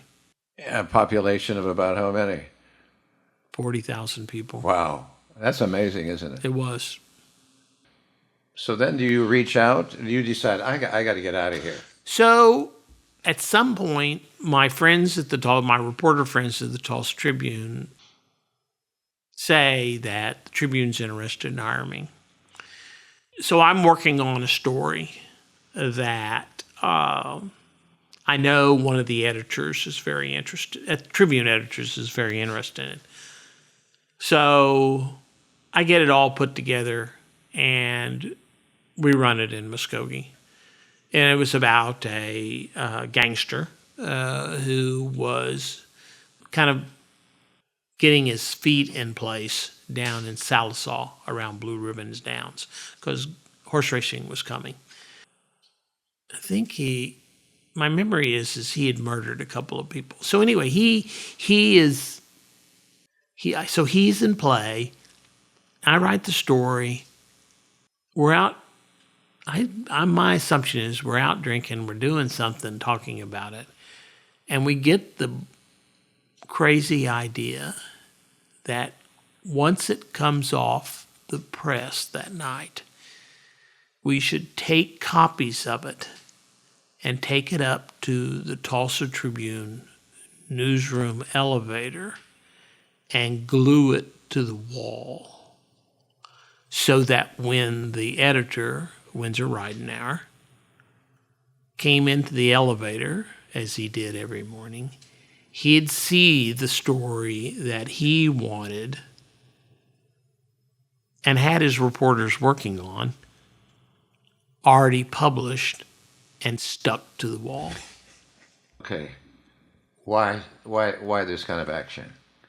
I don't know. You just wanted to show him that we got something you didn't. That's and correct. We're a little newspaper down here in Muskogee. That's correct. And you're the great Tulsa Tribune. That's correct. And we beat you at your game. We did, and that's exactly. Maybe that was it. Maybe there was something else going on, but anyway, it was a quick thought. It's 2, 3, 4 o'clock in the morning. You're not thinking straight. You probably had a couple of beers, so why not? So did you get a call from Windsor Ridenauer? I did. And 3 weeks later, he called me and he said, "You need to come up here, or I want to hire you." And I said, "Maybe." And so I come and we go to the press club, maybe 1 o'clock. And at 5 o'clock, all the other reporters at the Tulsa Tribune who I know, they all show up trying to figure out what had happened, whether Windsor had killed me or whether I'd killed Windsor or what. And we were badly drunk by this point because we'd been drinking for 4 hours straight and we were still yelling at each other. And, periodically he would say, we want you here. This is what I'm going to pay you. And I would yell at him about it. And so we had this running, yelling argument. And to be honest with you, if those reporters had not been there, I couldn't have remembered what I had agreed to and what I'd said because we were both very, very inebriated. But why were you fighting over something? Oh, we just didn't like each other. Oh, from the get-go. Oh, from the get-go. I didn't like him lots of different ways. And so I didn't like the way he treated my friends. I didn't like, so we were, and even when I came, Jing Jones and the family had to spend most of their time just keeping us away from each other because Windsor and I just always fought. So if Windsor didn't like you, why was he trying to hire you? He knew I was good. He knew that I could bring a certain talent, writing about criminals, to his team. And he really did not have. He had one person, and she had really gotten burned out, mainly because of Windsor writing about crime. And there were still lots of crime going on. All right, so bring us to what year about are we talking about? This is I came in 84. I came to the Tribune in 1984. And so I came, because I remember I came with the flood. Okay. So what did you start writing about? Murder. Murder, all Yep. right. The murder of? She was you'll remember this, she was a young radio reporter, and she was snatched by a serial killer out of the parking lot in West Tulsa. I'm trying to remember her name. I can see her. Everybody else was out covering the flood, And so they sent me out to the shopping center there in West Tulsa, covered it all the way to his execution. I can't remember the names. I know that story too, but I can't remember the names or the killer. Do you remember the killer? I remember what he looks like, but I don't remember his name. Right. He had about 5 deaths on him. So yeah, he ended up the case because he dumped her body in Rogers County. So the case was tried in Claremore. Right. Did you ever go to McAllister to interview? Yes, many times. All right. And who and why? Well, a variety of people over the years, but the one I always stopped in to see was Rex Brindley. And so, I had written about Rex many times over the years. He spit on me once when I got too close, and he was being led out of a courthouse in handcuffs, and that was the only thing he could do. But that was his way of saying that he did not appreciate what I had been writing about. All right, we need to say who Rex Brindley was. So Rex Brindley, what did he do? Rex Brindley was a member of the Dixie Mafia, no kin to La Cosa Nostra, but the Dixie Mafia, local mafia. They oversaw all the gambling, liquor, hijacking trucks, etc. And there was a grand jury in Tulsa County looking at him, and he identified a member of the grand jury. He was giving testimony to the grand jury about some stolen vehicles that Rex was involved with. And so Rex put a bomb in Mr. Bolding's truck down in Bristow, and his wife, Fern, decided to drive it that day, and she died pretty much an instant death when the bomb destroyed the truck. And they got him for that. Because she was the wife of the guy that was testifying against Rex. So they were. So it was it was Tom Lester Pugh, it was Big Al McDonald. There were all these lifetime criminals from the Tulsa area who were down in at either in McAllister or Stringtown. They were very different than what I met in upstate New York. They were cold hard killers. So why was Rex so taken with you? I ran into him and wrote about him very early on in a cattle rustling case out of federal court in Muskogee. Of course, he was from Tahlequah. And probably I became fascinated by him, and so I was always trying to interview him. And I was also trying to interview the other two, Tom Lester Pugh and Albert McDonald. I did eventually talk to McDonald, and my partner in a lot of this, Mike Ward, did an extensive interview with Tom Lester Pugh. But they were the first really hardcore criminals to operate in Tulsa County. And this was in the late 50s, throughout the 60s, early 70s. Isn't there a woman that was involved with these guys? She was kind of friends to them all or somehow? Is that true? Yes. Cleo Epps. Yes. So Cleo was found at the bottom of a cistern well, killed by Tom Lester Pugh, and most people believe Al McDonald. Did she go to a grand jury, went in disguised? Yeah. And so Finus is prosecuting here. Finus, who you mean? Finus Smith, who you've interviewed. Finus Smith is prosecuting in here. And so if you testified in that grand jury, it was really hard at that point to conceal people that were testifying.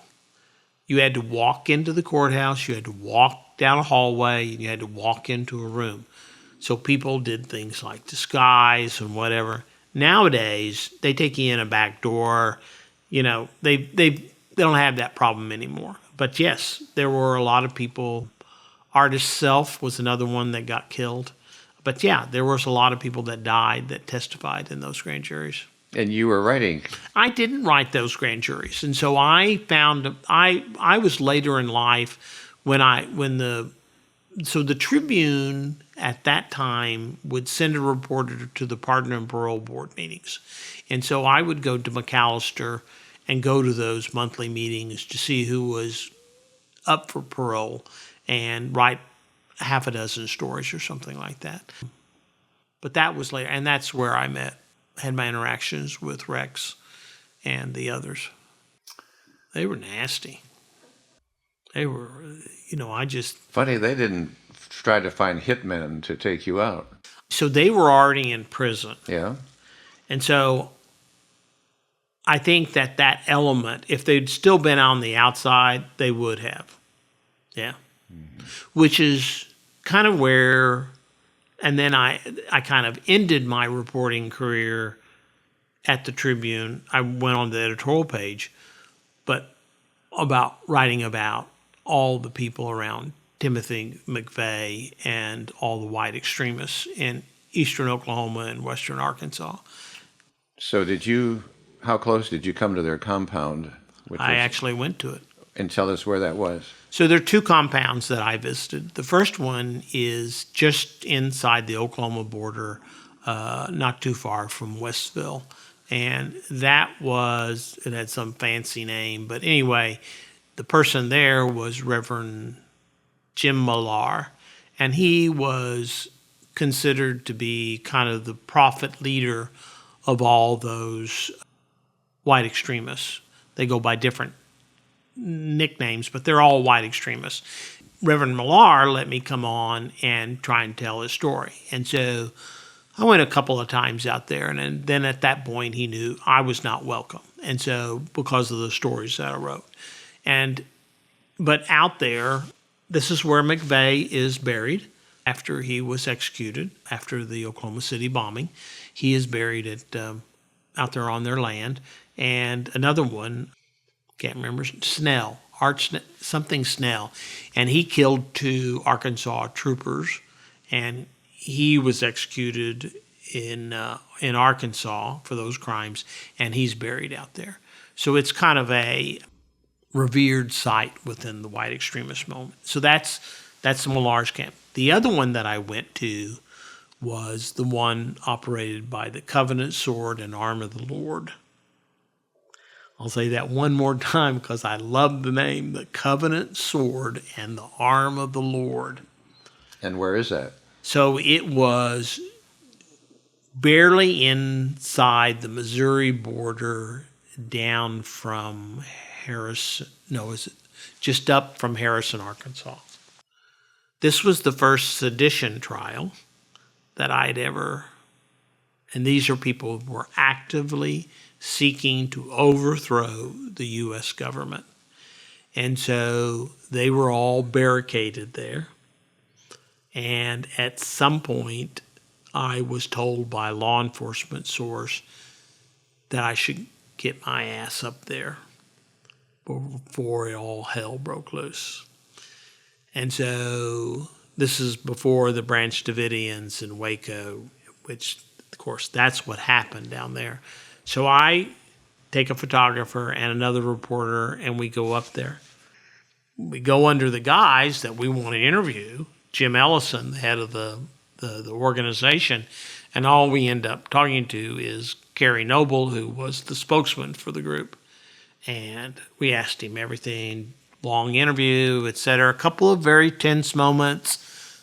My favorite is when my cohort in this, Mike Ward, said, "Oh, I've got a stupid question, and Carrie Noble jumps off the car. He's on the back of the car hood, on the trunk, jumps off the car. He pulls his AR-15, points it directly at Mike, and says, 'White people do not ask stupid questions.'" Wow. And I said, well, let me rephrase, for Mike's, because Mike's sitting there and is just terrified. And I said, well, let me rephrase Mike's question. We were, and of course, Terry, I mean, he knows that in the woods out there are all these federal agents ready to come in and try and arrest them. And so it's pretty tense. And so anyway, we get our interview done. We get off. Of course, the agents all catch us as we leave and want to make sure that there's nobody else in our car. And we go off, and they knew we were in there. And so this is mainly ATF people, alcohol, tobacco, and firearms. And so we're in there, and we get the interview done, and we get moved back, and we wait 2 days, 2 or 3 days, and then Reverend Millar shows up, my buddy from Oklahoma, and he goes in and tries to talk them into giving themselves up, which they do. And then they're all arrested. They go in there. It's all barricaded. And there's multiple weapons. There's a 55-gallon barrel of acid that they were accused of, that they were going to go dump it in the Harrison, Arkansas water supply. I mean, they were really into chaos and terrorism. And so they all got charged in Fort Smith of sedition. Asa Hutchinson, most recently a president for U.S., the presidential and Republican side. Asa was the U.S. attorney. He charged them and prosecuted them and lost the case. And they had tried to get him. They eventually got convicted him of other things, other crimes. But the big one was sedition, and because that was life in prison. The jury, the people from Arkansas, did not buy it, and so they all walked. Jim is, and I think, and I try to remember, I think Jim Ellison, who's the head of the Covenant Covenant Sword and Arm of the Lord, I think he also is buried out at, it's called Elohim City in Adair County in Oklahoma. There's a bunch of them buried out there. So all these characters are dead now, or did they go on to do other? Asa Hutchinson is not. No, but the criminal. Matt Millar is. Ellison is. I think Carrie Noble is still alive. So they got off, but did they live another life of crime? Did they go on to other No, things? Carrie actually, it's always interesting to watch these people who suddenly see the error of their ways, and then they become either ministers or somehow talking about it. You've seen that in a couple of places in the white supremacist movement. But they scared me. They were the people that would wait outside your front door to shoot you. They were the ones who truly scared you. They were so the when only. you opened that door, you looked around. And that's when I decided I was done writing about criminals. At the Tulsa Tribune. Anywhere. Right. So then you were there when the Tulsa Tribune closed. I was. Last day, you were there too. It was an emotional day. I was, at this point, back in the editorial department, writing editorials. Yeah, it was a tough day, mainly because I didn't know what I was going to do. It was my fourth afternoon newspaper, starting with the Muskogee Times-Democrat, which was the afternoon of the Phoenix. Phoenix was the morning publication. Then the Oklahoma City Times, the Binghamton Evening Press, and then the Tulsa Tribune. So, was there a particular editorial you wrote that got the angst or the anger either of the public or of Jack Jones? Or were you kind of not as willing to stir up the mud maybe as you were at one time? But they weren't afraid of that either, as I recall, the Jones family. There are several that I think that I could probably speak to that there was an angry reaction to it. The newspaper was very supportive. I mean, even I remember when Mr. Jones Sr., Richard Lloyd Jones Sr., he had written a story about Indian sovereignty, an editorial, decades earlier or something like that.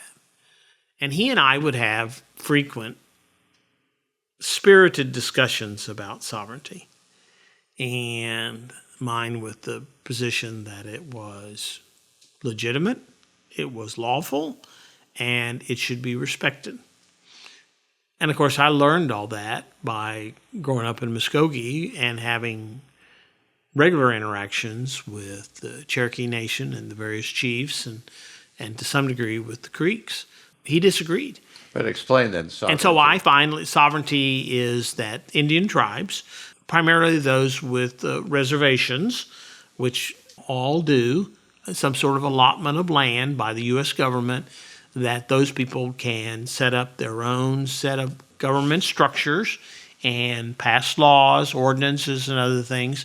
And if you go all the way back to the original treaties, they have broad rights to various things, usually land, water, other types, crops.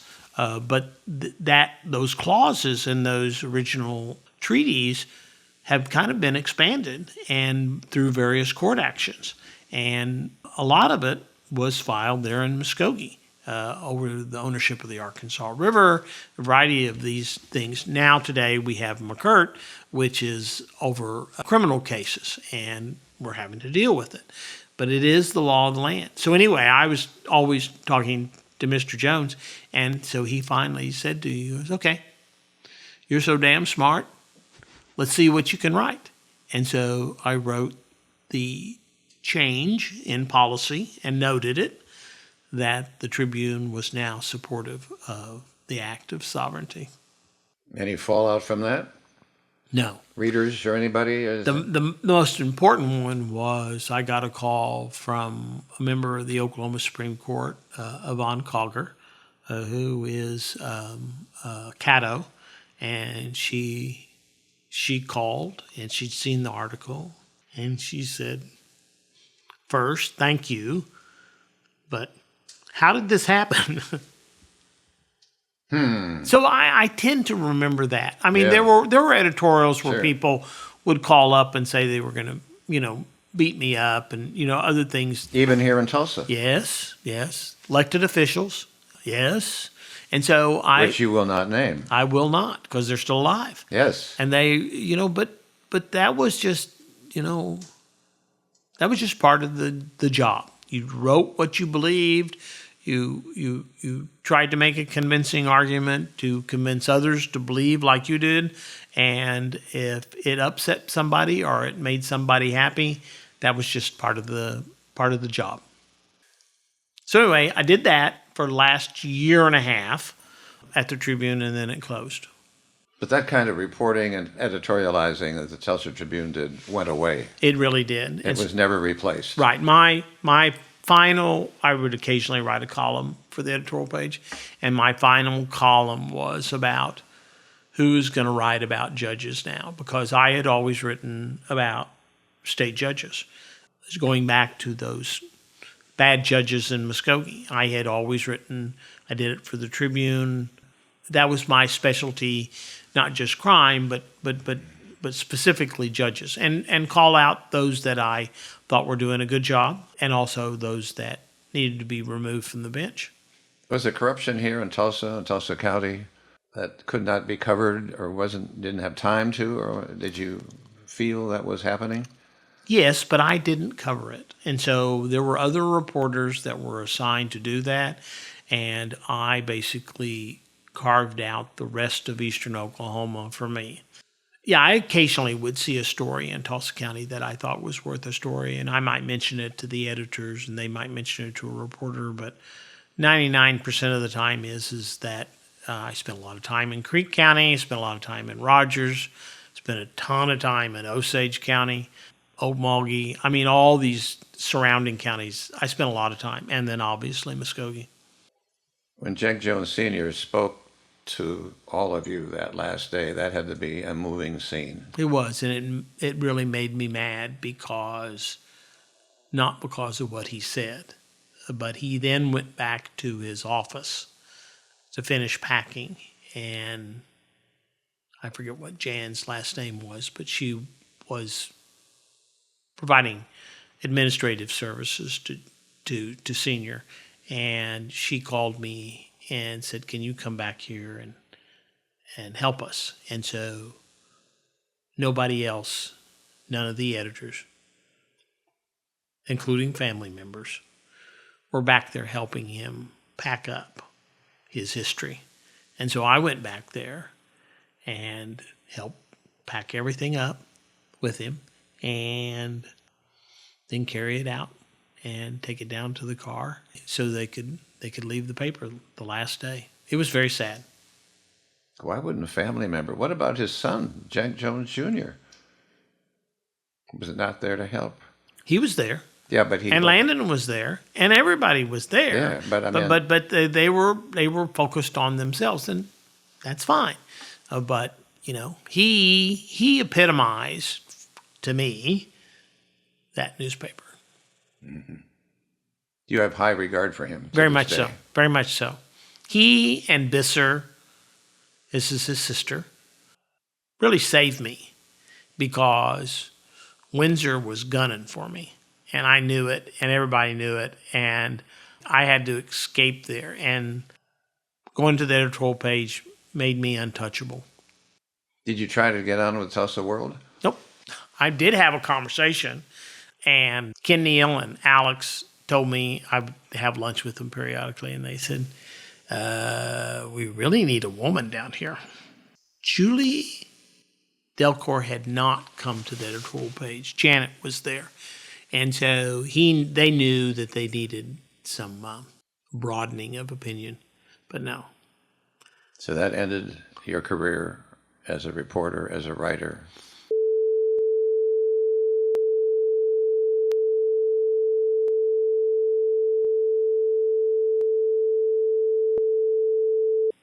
And my unemployment didn't last very long.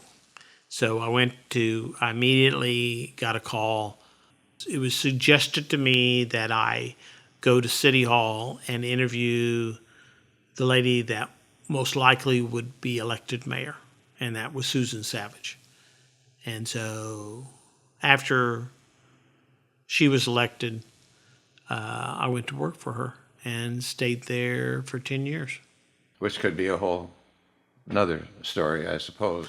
Not as interesting as all the I mean, it's interesting. There are things that people will find it interesting, but the days of writing about criminals and organized criminals was much more intriguing.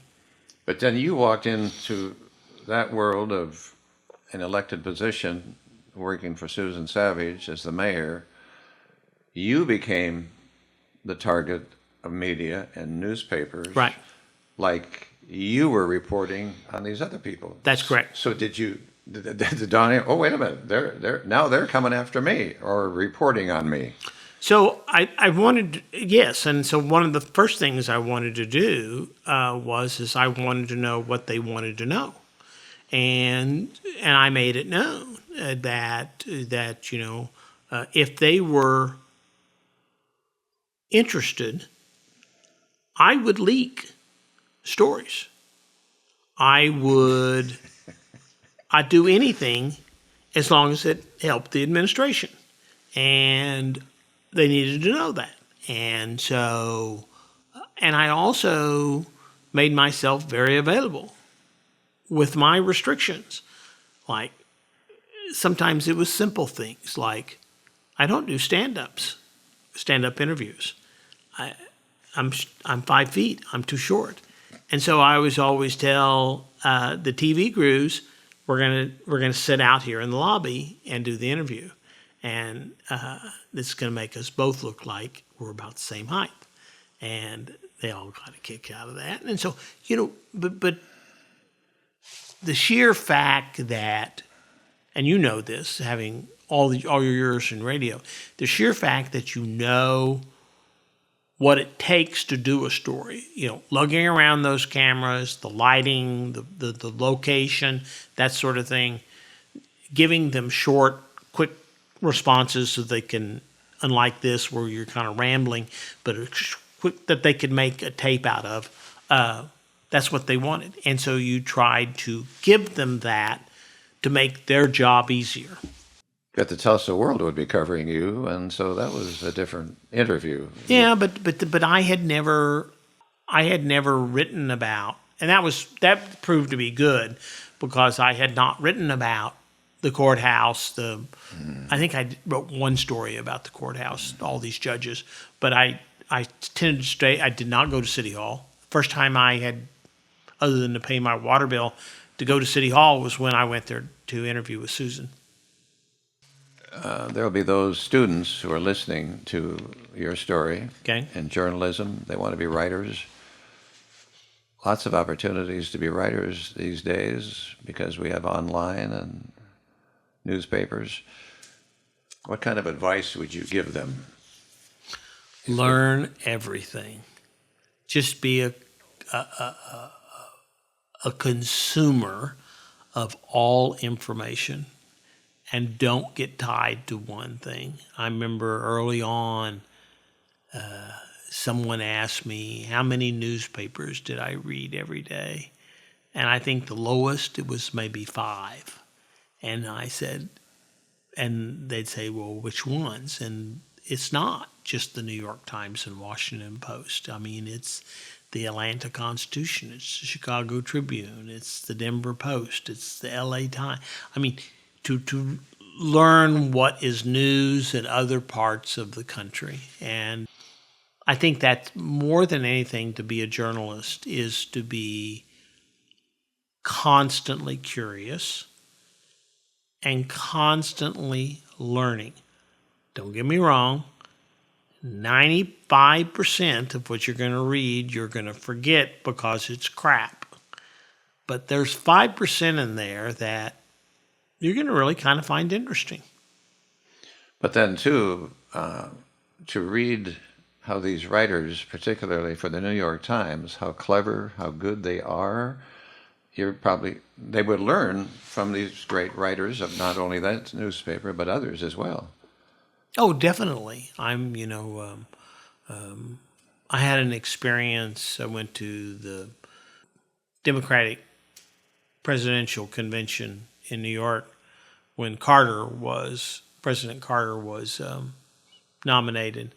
Unbeknownst to me, there was a man at the Senate Press Gallery who decided where all the press could sit, who had started his career at the Muskogee Phoenix.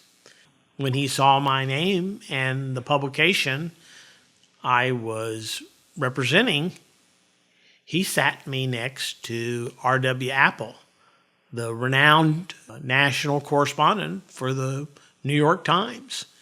And the Washington Post and the LA Times and everybody else were behind me. I had a front row seat. And I remember Mr. Apple saying, now, how the hell did you get up here? We had a great conversations with him. Because you were representing the this little itty-bitty newspaper in Muskogee, Oklahoma, that the head of the Senate Press Gallery had started his career at. But you lived in Washington, D.C. for a while, too, for the Tribune. Tribune sent me up there for a little over a year. I got to cover Iran-Contra, a variety of other things, and Senator Bourne was the senator, and Jim Inhofe was the congressman, and then later become senator. Don Nichols was the other U.S. senator. Well, this has been fascinating. We've known each other for many, many, many, many years, and our wives, Margaret and Kim. Right. All of this I did not know about you, except smatterings. You're not one to brag about it. You're not one to bring it up when I was there. I'm probably more braggadocious about what I did, but you didn't. And so I found this extremely fascinating. Well, thank you. And I thank you for doing it because I appreciate. I remember we were out on your boat down in Florida when you first were telling me about this idea to start doing these interviews, and of course our immediate conversation was, well, how are we going to pay? How are you going to pay for this? But the concept, the idea, is so sound that I started the other day and finished the piece on Scott Amadou, and just, we need to learn from people like that. Right, and it's good to hear their voices. All right. Thank you, Jim. Thank you. You have been listening to the Voices of Oklahoma podcast, stories taken from the oral history website, voicesofoklahoma.com. At the website, you will discover an array of storytellers. Many you will know. Some will be new to you, but all will be worth your time. This work depends on listeners like you, who are interested in learning about the great people of Oklahoma. Our website provides an opportunity to donate to this 501c3 project, which preserves Oklahoma history, one voice at a time. VoicesofOklahoma.com.